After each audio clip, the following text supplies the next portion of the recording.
Assalamualaikum warahmatullahi wabarakatuh.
Bismillahirrahmanirrahim. Alhamdulillahirabbil alamin wa bihi nasta'inu ala umuri dunya waddin. Wassalatu wassalamu ala asyrafil anbiya'i wal mursalin sayyidina wa maulana Muhammadin wa ala alihi wa sahbihi ajma'in. Amma ba'd. Qaratul mutaramin wal mutaramat Kumanunggo kiai, para asatidz, ustadzah, kang kawula mulyakaken, para bapak, ibu, saudara-saudara sekalian, segenap para jamaah Masjid Hidayatul Ummah, khususnya takmir Masjid Hidayatul Ummah Bulu Pakis yang berbahagia dan yang saya hormati. Monggo syarat-syarat tak henti-hentinya dan tak bosan-bosannya kita awali dengan ungkapan rasa syukur kita kehadiran Allah Subhanahu wa taala atas segala limpahan rahmat, hidayah.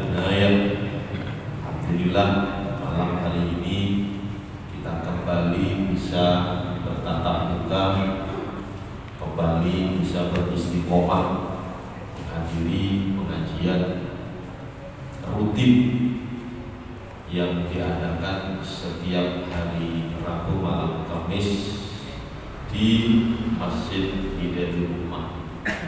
Tentunya harapan kita semua mugi-mugi rawuh kula panjenengan sedaya keikhlasan kita semua untuk hadir di acara pengajian pada malam hari ini.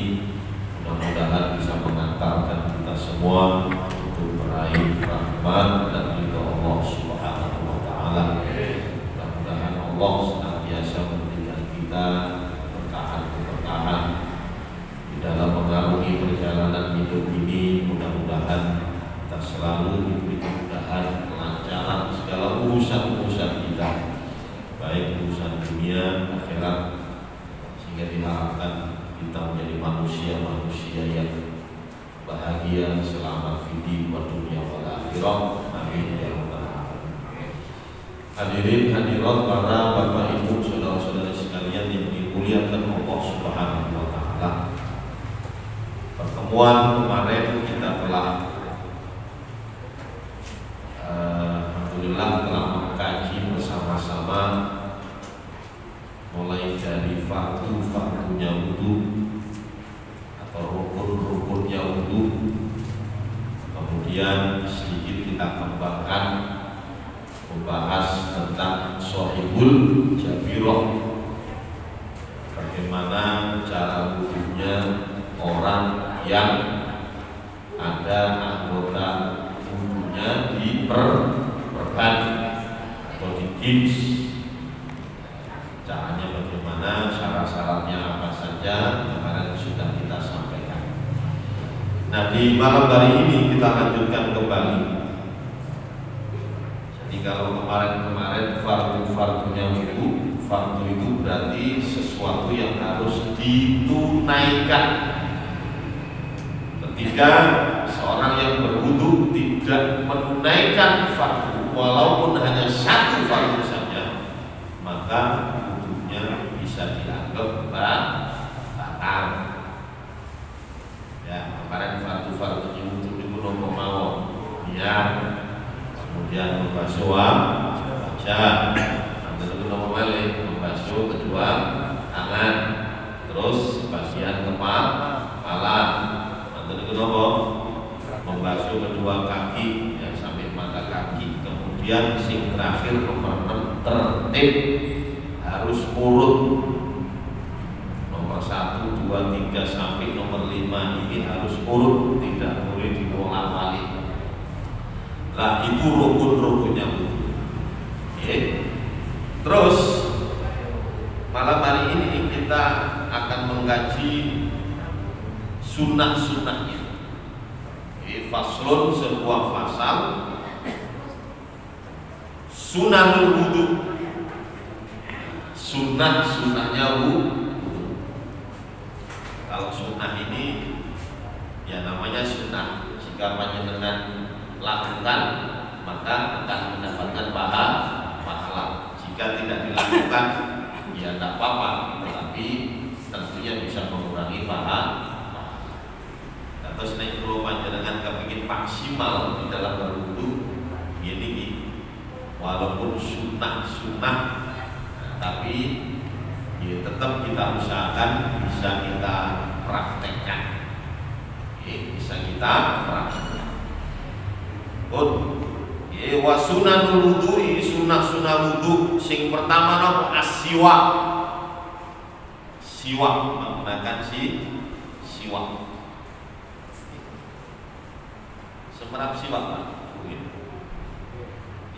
dengan menggunakan kayu arok, ya, atau menggunakan kayu dari pohon kurma, atau kalau dikembangkan lagi, panjenengan sikat gigi itu juga termasuk bersiwak. Pokoknya intinya siwak itu adalah membersihkan sisa-sisa makanan yang ada mungkin di sela-sela gigi. Makanya di sini para ulama kan sampai Nabi kita Muhammad SAW sendiri itu pernah menyampaikan bahwa bersiwak itu tidak hanya ketika akan berwudu saja, tidak. Jadi bersiwak itu banyak sekali ya, keadaan yang disunahkan itu bersiwak. Salah satu contoh kalau di dalam kitab ini ya adalah ketika sholat. Ketika sholat itu disunahkan bersiwak. Kemudian membaca Al-Quran juga disunahkan bersiwak. Membaca hadis, membaca zikir, wasfiroril asnan, kemudian menguningnya gigi itu juga disunahkan bersiwak. Dukhulul bait, ketika panjenengan masuk rumah itu juga disunahkan bersiwak. Wal qiyam minan naum, bangun dari tidur disunahkan bersiwak. Wa iradatun naum, hendak tidur juga disunahkan bersiwak. Wa likulli halin yataghayyar fil fam, dan setiap keadaan di mana mulut waktu itu lagi bau-baunya berubah. Nah, itu juga disunahkan. Nah, kecuali ya wa yukrahu lis-shaim, disunahkan dimakruhkan bagi yang berpuasa. Ba'da zawal, ketika matahari sudah zawal, sudah mulai tergelincir ke arah terbenamnya kemana? Ke barat. Nah, jadi katakan sesudah zuhur, nah itu baru dimakruhkan. Terus ketika panjenengan poso, baik poso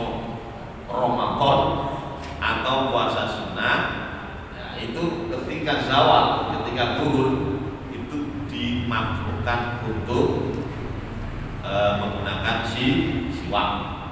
Loh kenapa kok dimakruhkan? Padahal ya di dalam kondisi yang lain seperti menguningnya gigi itu justru disunahkan. Kenapa kok berpuasa setelah zawal justru dimakruhkan? Ya tidak lain karena kalau sudah dhuhur sampai panjenengan mau buka puasa itu berubah-berubahnya bau mulut. Gitu kan? Nek sik mantun sahur, jam 7 isu niku sing buat nopo-nopo. Tapi kalau sudah siang hari itu sudah mulai ngapunten, sudah mulai rada gak enak mampu. Nah itu justru dimakruhkan untuk bersiwak. Kenapa kok dimakruhkan? Karena bau mulut orang yang berpuasa itu insya Allah dari kiamat nanti akan diganti oleh Allah baunya seperti minyak kasturi. Nah di sini para ulama memakruhkan, nggak usah kapopo, karena memang bau mulutnya itu sebab menunaikan perintah Allah puasa. Berbeda ketika bau mulutnya disebab nun sewu, mungkin mari mangan jengkol, ya, atau mungkin habis makan pete, mangan bawang, mampu nilai ini bukan ketika dia menunaikan ibadah. Beda dengan puasa. Kalau puasa kan memang karena ibadah. Nah, sehingga sekali lagi para ulama memakruhkan.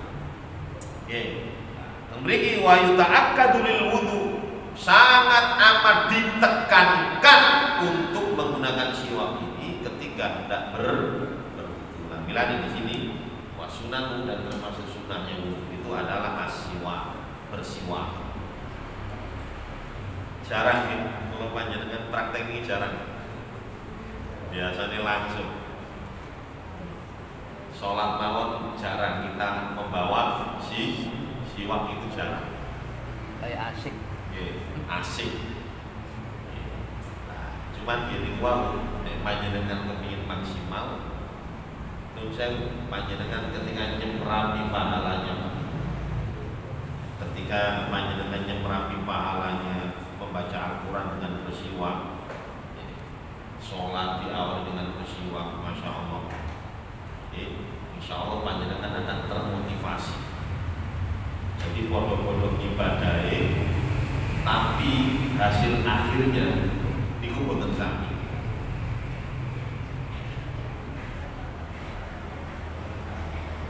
Jadi sama-sama sholatnya, sama-sama wudunya, ya, tapi ketika diawali dengan bersiwak itu pahalanya berbeda.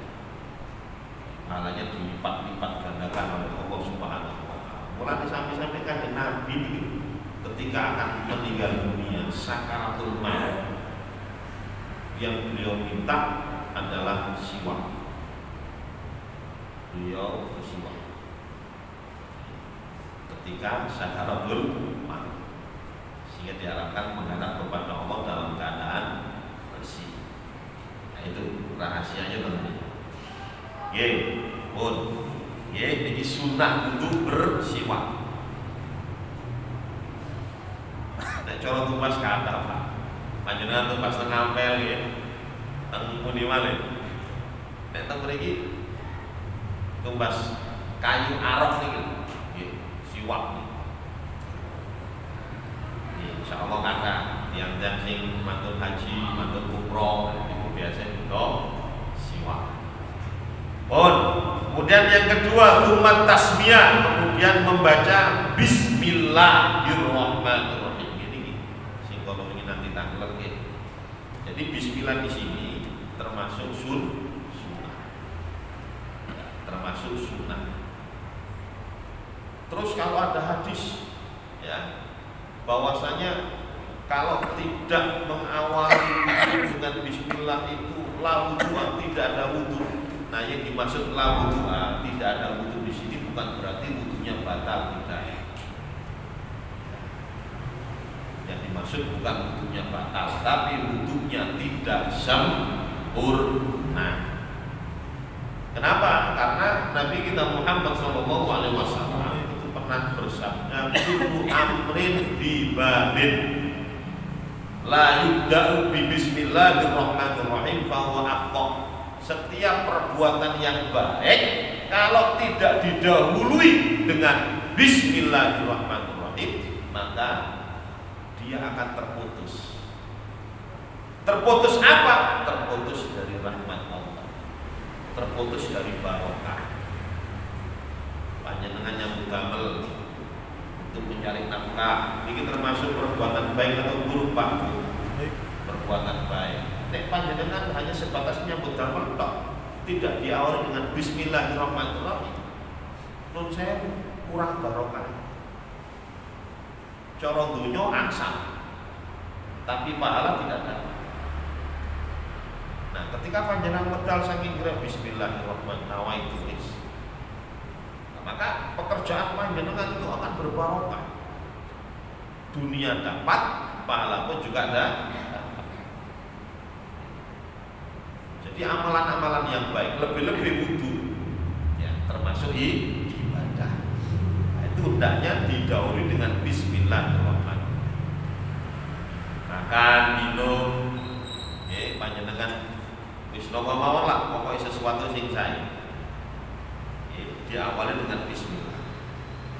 Jadi sekali lagi hadis yang la wudu'a, ya, liman lam yabda' bi Bismillah, tidak ada wudu bagi yang tidak memulai dengan Bismillah. Sekali lagi wudu di sini yang dimaksud bukan batal, tapi tidak sempurna. Sebab banyak Pak hadis-hadis seperti itu. Contoh ya, la imana, panjenengan baca hadis la imana banyak. Contoh la imana atau la yu'minu ahadukum, tidak beriman salah seorang dari kalian. La imana, tidak ada iman. Liman la amanatalah, bagi yang tidak mau menunaikan amanah, bagi yang berkhianat. Nah, yang dimaksud tidak beriman di sini bukan berarti imannya hilang, terus berarti orang yang kufur, bukan. La imana berarti imannya enggak sempurna bagi mereka yang berkhianat. Tidak sempurna bagi mereka yang siapa? Katakan yang tidak mau memuliakan tetangganya. Jadi imannya nggak sempurna, bukan berarti terus imannya hilang dari dirinya sehingga sampai dikategorikan orang yang ya murtad atau keluar dari Islam. Sama dengan la wudu'a, berarti wudunya nggak sempurna. Artinya Allah sudah mencabut keberkahan. Jadi tasmiyah. Kapan membaca tasmiyah, membaca bismillah itu makrunatan bin niyah ma'awal ghuslil kafain, ya, berbarengan dengan ketika awal membasuh pergelangan tangan. Jadi ketika panjenengan cara wesu sadurunge itu kan panjenengan mesti wesu tangan di sini. Ngene mawon Pak. Lah niki sambil membersihkan, awal membersihkan kedua telapak tangan, pergelangan tangan, panjenengan disunahkan membaca Bismillahirrahmanirrahim. Wa talaffuz bin niyah, kemudian baca niat nawaitul wudu'a liwafil, baca ditalafuzkan. Nek kalau wingi rukunnya adalah niat di dalam hati berbarengan dengan membasuh wajah. Lah niki ya ditalafuzkan, diucapkan nawaitul wudu'a Bismillahirrahmanirrahim, nawaitul wudu'a. Tapi nanti ketika membasuh wajah itu ya muktarinan bifili, di dalam hati, saya niat wudu untuk menghilangkan hadas kecil waktu karena Allah. Fa in taraka tasmiyah, andaikan dia meninggalkan bacaan basmalah fi awalihi, pada awalnya, ya, walau amdan, walaupun dia tidak membaca bismillah tadi amdan dengan sengaja, ata biha qabla faraghi, maka hendaknya dia tetap membaca bismillah sebelum selesai berwudu. Fa yaqulu bismillah fi awwali wa akhiri. Kemarin yang kita bahas. Jadi nek panjenengan supe waktu lupa tidak membaca bismillah. Nah, ketika panjenengan membasuh kaki baru eling, wis apine baru ingat, loh aku guru maca bismillah. Nah, maka tetap disunahkan. Ya, sebelum wudu panjenengan berakhir tetap disunahkan. Cuman bacanya bukan bismillahirrahmanirrahim, tapi bismillahi fi awwalihi wa akhirih. Okay. Bismillah fi awwalihi wa akhirih. Sama dengan makan, minum. Walaupun senajan kirang setunggal sendok telas panjenengan supe boten maos bismillah, nah tetap disunahkan banyak bismillah fi awwalihi wa akhirih, awal dan akhirnya. Itu Pak. Sudah. Fa in lam yatayaqqan tuhrauma kuriha wa summa fil ma'il qalil. Andai kan seseorang yang berwudu itu nggak yakin kesucian kedua tangannya, nggak yakin, nggak yakin tanganku ini mau tak kayaknya kelompok.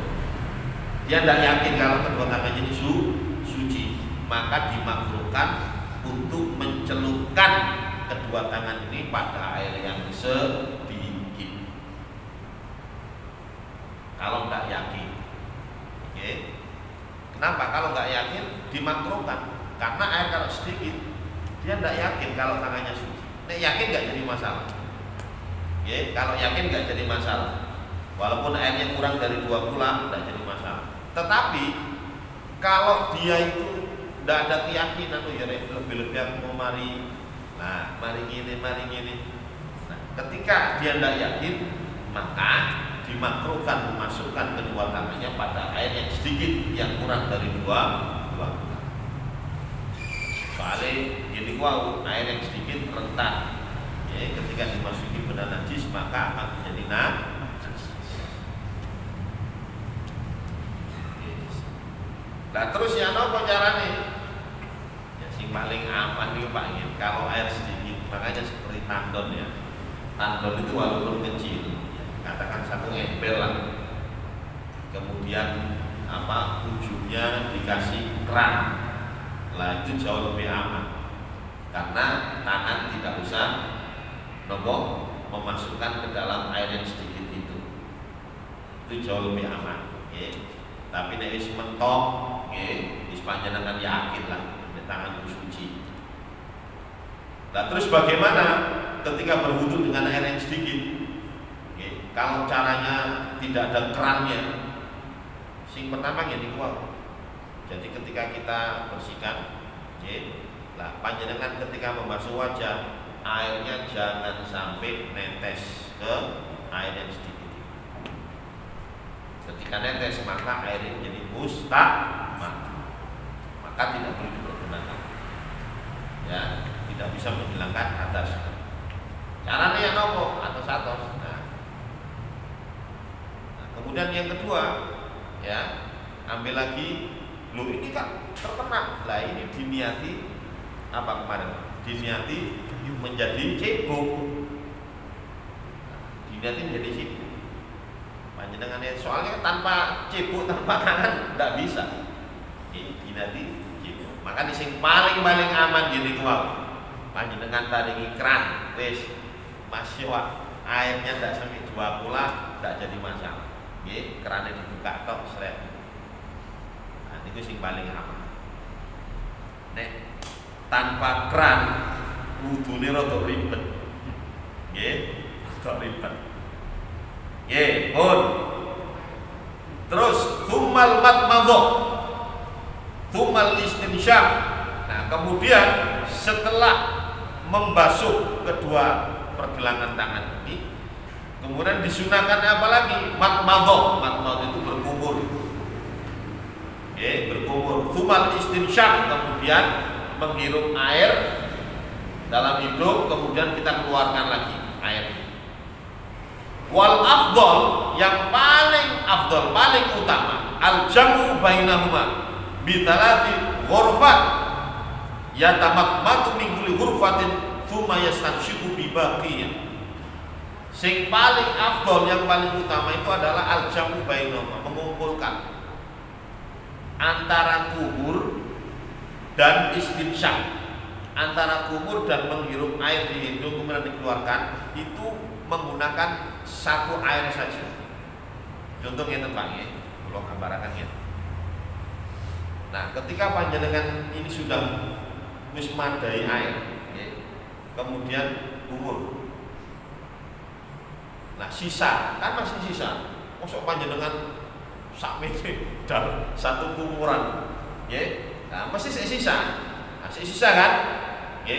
Setelah kita keluarkan air dari mulut, nah ini kita sudah.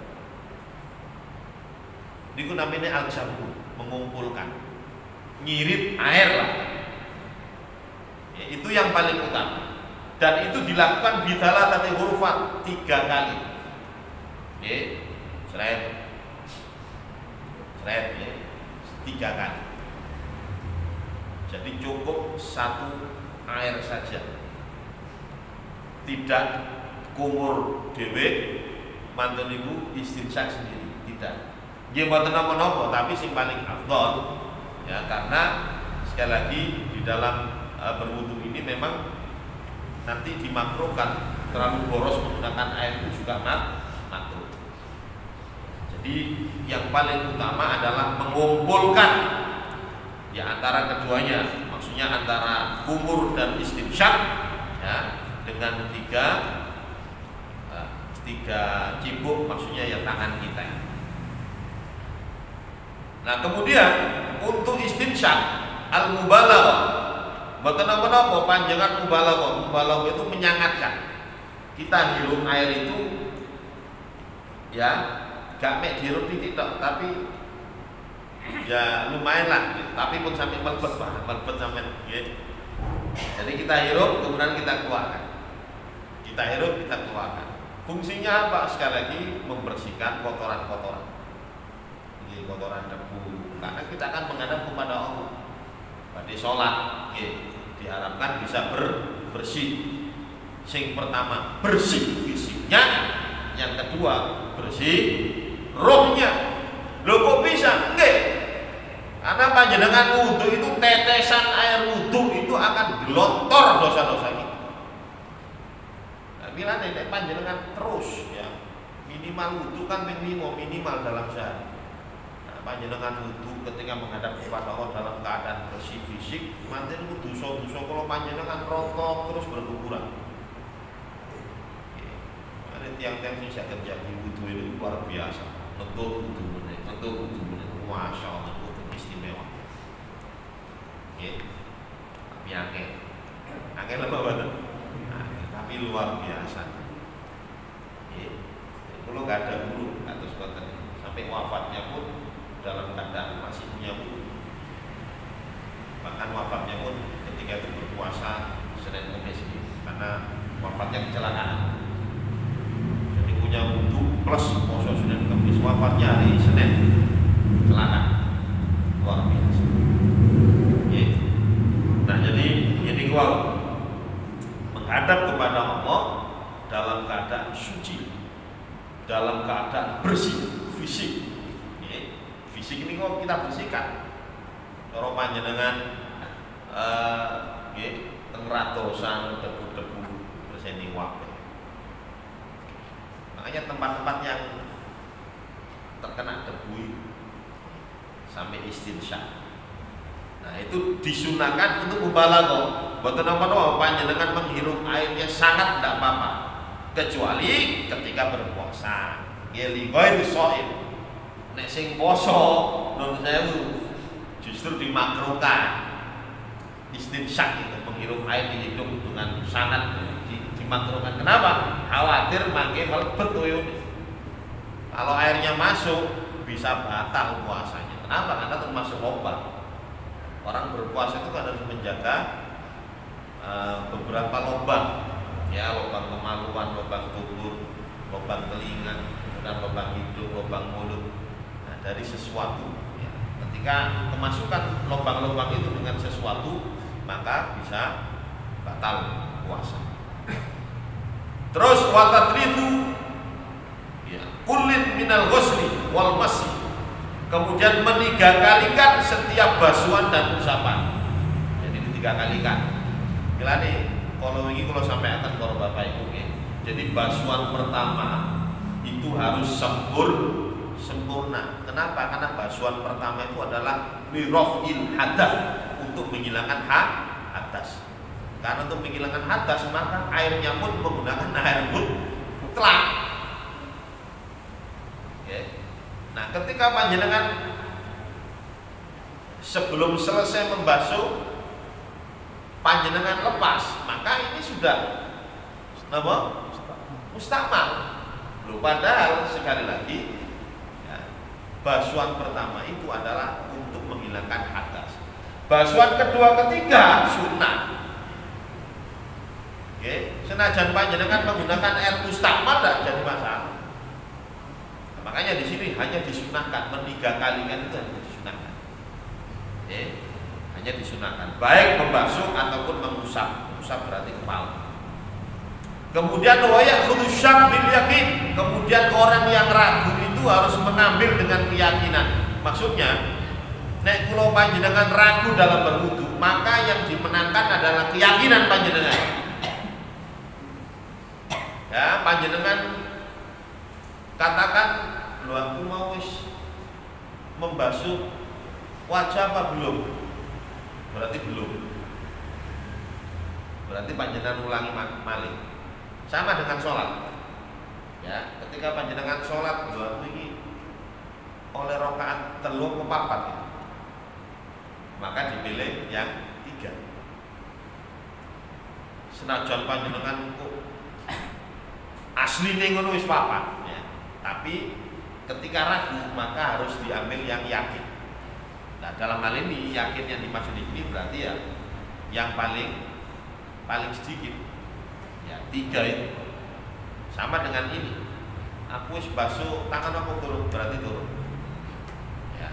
Kalau ragu, maka nih di dalam beribadah nun sewu ngeten Pak ya. Makanya ini triknya iblis. Iblis itu kan punya keturunan.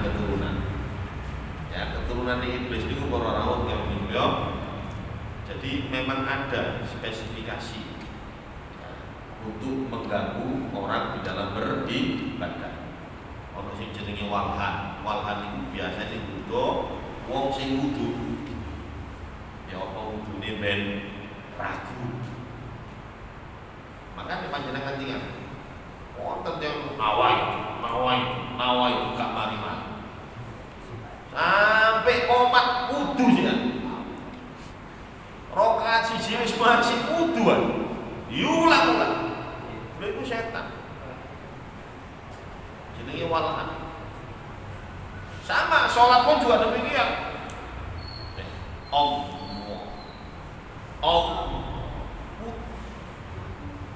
Semakin dituruti semakin tambah dadi. Harus diperangi. Itu hebatnya setan. Pertama masalah ibadah-ibadah. Kok nek wis puncaknya, Pak? Nek masalah akidah ragu malah. Kalau ibadah pertama ibadah wudu, bab sholat, mari ngono merantak teng bab tauhid. Enggak percaya Allah iki ana apa enggak. Ya itu hebatnya setan. Itulah nek panjenengan katakan ragu-ragu kok ngene, panjenengan perang. Panjenengan perang. Yakin. Pokoknya nek panjenengan ragu dalam ibadah harus panjenengan perangnya dengan yakin. Kecuali nek panjenengan dahara ragu boten nopo-nopo. Aku semangat nopo. Nah, panjenengan mirip derek mawon gitu. Yang saya ngerti itu. Niku Pak Bu ya. Nah, kemudian sunahnya lagi apa? Wa masu jami' ras, membasuh atau mengusap seluruh kepala. Kemarin fardunya, rukunnya adalah sebagian. Panjenengan ngusap ngeten tok niku pun sah. Ngeten tok lho pun sah. Pokoknya adalah area kepala. Jadi Syafi'i, menurut Imam Syafi'i dan ulama-ulama Syafi'i yang mengikuti mazhab Syafi'i, sebagian kepala itu rukun. Sunahnya bagaimana? Seluruh. Sunahnya ngeten, Pak. Seret malah ditarik malih. Seret ditarik.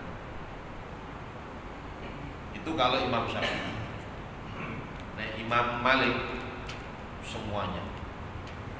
Kalau Imam Malik semuanya harus diusap. Cuman hal-hal yang membatalkan wudu berbeda.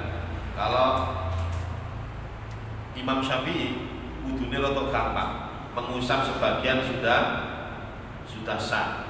Tetapi dalam hal membatalkan wudu, laki perempuan yang bukan mahramnya bersentuhan itu bisa membatalkan wudu. Kalau Imam Malik wudunya rotok angel, mengusap semua kepala, ya, itu fardunya semua kepala. Tapi hal-hal yang membatalkan wudu rotok ringan. Imam Malik itu laki perempuan yang bukan mahramnya pun ketika bersentuhan tidak membatalkan wudu. Bila di panjenengan tinggal di Mekah, anak wedok tidak jadi masalah karena mereka banyak bermadzhabkan Imam Malik. Makanya kalau ketika haji atau umroh, tawaf, paling aman bina mata. Wudune melo Imam Malik. Nanti hal-hal yang membatalkan wudu ya melo Imam Malik. Enak. Sehingga ketika tawaf senajan bersentuhan laki perempuan nyantai mau karena saya wudunya menggunakan wudu Imam Malik. Dia jumpa soal ya. Perbedaannya namun temen niku mau. Sing boten angsal niku talfek. Talfek itu mencampur adukan mazhab. Milih sing enak-enak tok. Wudune gampang kalau Imam Syafi'i. Hal-hal yang membatalkan wudu, tak pilih Imam Malik, enak, gampang, laki perempuan bersunut gak batal. Nah ini boten angsal. Jadi kalau pindah mazhab harus satu paket. Panjenengan sholat jadi mazhab Maliki, Hambali monggo, asalkan satu paket. Hal-hal yang membatalkan sholat pun juga harus ikut, ya. Pokoknya satu paket. Bab sholat itu harus ikut. Nah, lebih amannya seperti itu. Jadi tawaf, memang tawaf niku Pak, Bu, nun sewu, nggak koyo nang Madinah. Nang Madinah niku saged teratur, laki perempuan saged teratur nggih. Ada tawaf, tengah-tengah tawaf ada. Ya wis sembahyang teng mriku. Lanang wedok. Tawaf yo uyel-uyelan koyo ngoten. Ya napa? Mboten saged panjenengan. Mesti napa? Nudul. Nggih napa mboten? Oh nggih. Ono wong sing gak gelem ngalam. Yes, ngoten lah situasinya seperti. Jadi yang paling aman ini kuwi. Dengan derek Imam Malik buat nopo-nopo, tapi membasuh atau mengusap kepala itu secara keseluruhan. Karena Imam Syafi'i sunnah secara keseluruhan. Sunnah. Sambut. Masih kurang pinter menit. 12 menit. Oh, terus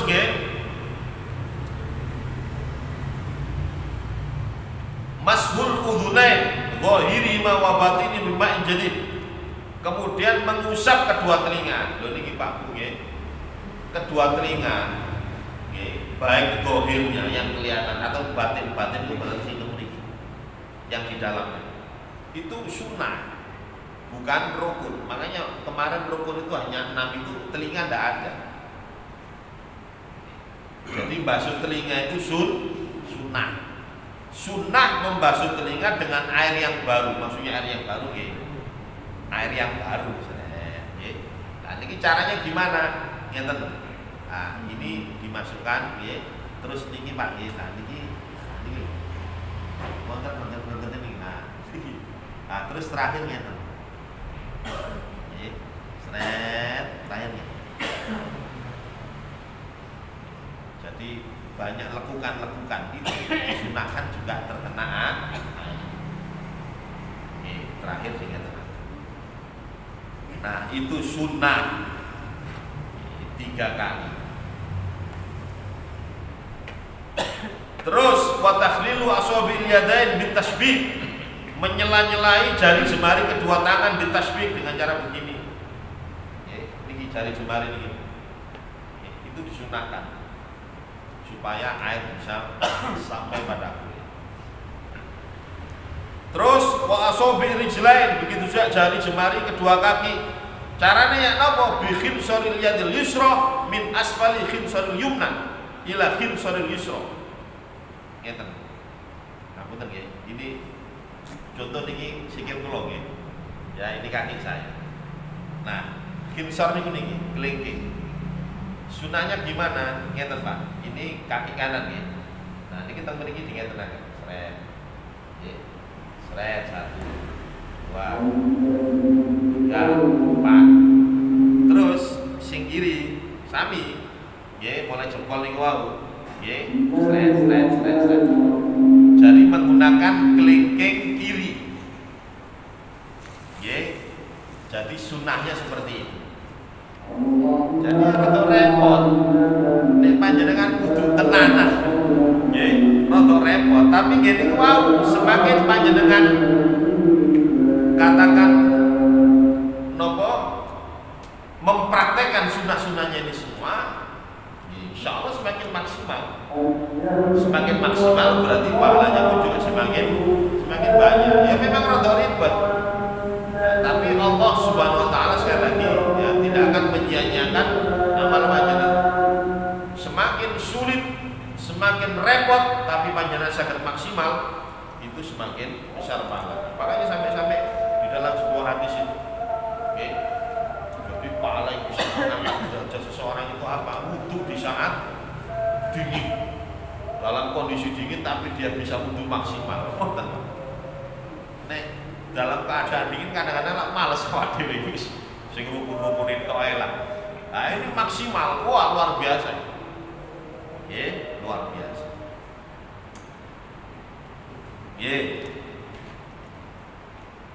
Terus watayamun, tayamun itu mendahulukan yang kanan. Mendahulukan yang kanan. Nah, yang mendahulukan yang kanan ini sing pundi? Namung tangan kali kaki saja. Untuk telinga itu langsung 2. Boten ngeten kok, terus ngeten boten. Untuk telinga langsung 2, Pak. Tangan dan kaki itu mendahulukan yang kanan. Tayamun mendahulukan yang kanan. Kemudian wa itolatu hurrati, ya, kemudian memanjangkan basuhan. Terus pun panjenengan pres tapi diluweni lah. Karena apa? Gini wow. Jadi bekas-bekas wudu ini insya Allah kelak di akhirat akan bisa bersinar. Bahkan di dalam sebuah hadis Nabi kita Muhammad SAW itu saged nyemrapi kula panjenengan. Bisa mengenal kita sebagai umatnya itu tidak lain dari sinar niku. Ini kekhususan umat Nabi Muhammad SAW. Jadi pun dipres tapi untuk didowono, basuhan. Wa tahrikul khotam, menggerak-gerakkan cincin. Ini panjenengan enggak ada cincin, ya. Nah, kemudian wal bada bi alal wajhi, memulai dari atas. Kalau wajah dari atas, ngeten Bu, Pak, nggih. Jadi wudunya bukan begini. Nah, tapi dari atas. Nggih, seret, setelah atas baru. Sangat dipahami Pak, nggih. Dari atas. Nggih. Nah, kalau wafiliyat warajul, tangan dan kaki bil asobe, dari jari jemari. Makanya biasanya yang kita butuhkan gitu, nek sing anu lho, sing kolam lho, biasa gitu, seret. Nggih, dari jari ke mirfak. Seret. Nggih, seret. Dari sini. Nah, itu kalau menggunakan kolam, fa in sobba alaihi ghairu bada bil mirfaq wal ka'ab. Kalau sobba itu dikucurno kados keran iki nggih. Panjenengan nambel keran. Nah, maka kalau wajah tetap yang atas, ya disunahkan yang atas. Nah, kalau membasuh tangan ya dan kaki disunahkan dari mirfaq dulu. Biasanya itu kan ya terpakai. Niki keran nggih. Panjenengan ngetenaken kan nggih. Lah itu berarti kan dari mirfaq dulu, dari siku. Panjenengan kudu mosok ngeten. Kan boten nggih. Nah, mesti ngeten. Nah, dari sini dulu itu sunah. Kaki dari mata kaki dulu. Mata itu baru jari jemari. Nah, nggih. Jadi berbeda ketika menggunakan kolam dengan menggunakan keran itu mboten sami. Kemudian wastiqbalul kiblat, menghadap ke arah kiblat itu juga disunahkan. Kemudian dimakruhkan untuk mengebaskan watansyif dan mengeringkan bitaub dengan anduk. Ya, itu makruh. Kenapa? Sekali lagi karena tetesan air wudu itu bisa menghapus dosa-dosa kita. Wis panjenengan anu mawon, garing-garing dhewe wis.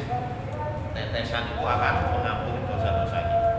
Nah, kalau kita keringkan sendiri, ya tetaplah, tapi berkurang dosa-dosa yang diampuni justru tidak banyak. Oke. Nah, itu. Terus wa ala yatakallam fi jami' wudu'i, hendaknya tidak ngobrol di seluruh wudunya illa li maslahatin, kecuali untuk maslahat. Ya, wudu ambek ngobrol itu makruh, Pak. Panjenengan mendelmon kecuali untuk maslahat. Maslahat itu mungkin ketika panjenengan wudu lah kondelan kuno arek cilik. Yo. Apine apa di jalan raya seperti ini.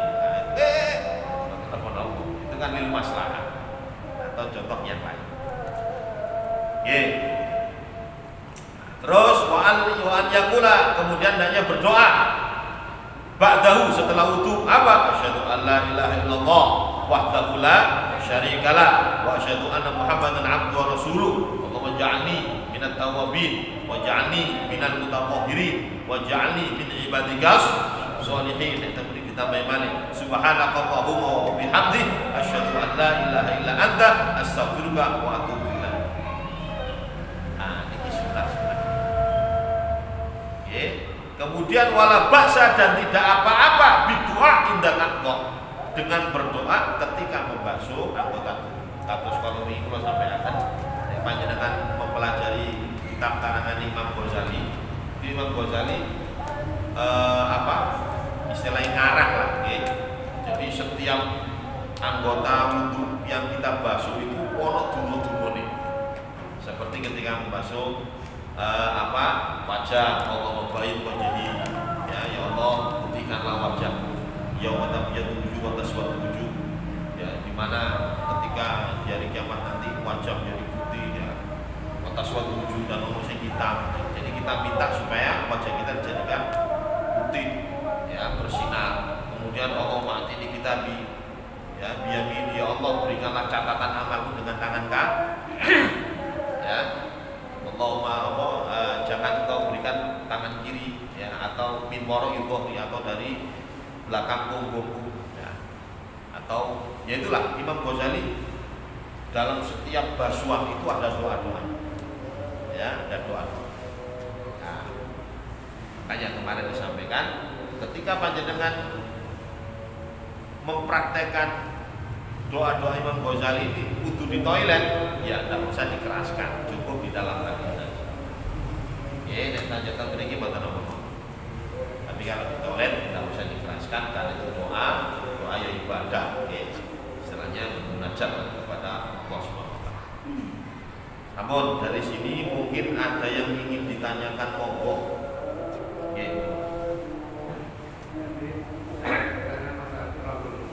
Masalah keraguan. Kadang-kadang terasa ada udara kecil seperti karena itu tapi jadi ada tulis itu kecil itu bagaimana?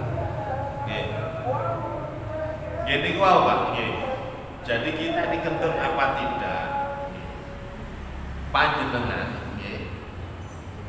ragu, ya. Keraguannya itu ragu betul-betul kentut apa enggak, ya itu dikembalikan kepada panjenengan. Saya tidak bisa memberikan, soalnya sing ngalami lah jenengan, katakan gitu. Ya kalau saya bisa mengukurnya sendiri, aku kan tentunya. Nah makanya, jadi dengan tanda-tanda aku gak keluar yang ini berarti enggak. Karena begini, ngapunten Pak, ngapunten. Namanya bentuk ngapunten nggih, bentuk apa jenenge? Bokong ya, bubur gitu ya. Lebih-lebih sing ono ambeyene. Itu biasanya ketika duduk itu koyo ono sing mlebu. Gitu apa mboten? Lah memang bentuknya seperti itu. Lah itu sudah bukan kentut. Oke. Nah, bukan kentut itu. Jadi makanya saya tidak bisa memberikan wis pokoknya monggo sak yakin panjenengan. Nek panjenengan yakin oh gak betul ya tak. Tapi kalau panjenengan yakin wis atau ragu ya tak. Nggih. Nggih, nggih ngapunten nggih. Sampun cekap nggih. Nggih, ngapunten sanget pun niki mawon. Jadi apa sunah-sunah itu nggih. Pun kita akhirkan kapan majlis. Subhanallahumma wa bihamdika asyhadu an la ilaha illa anta astaghfiruka wa atubu ilaik.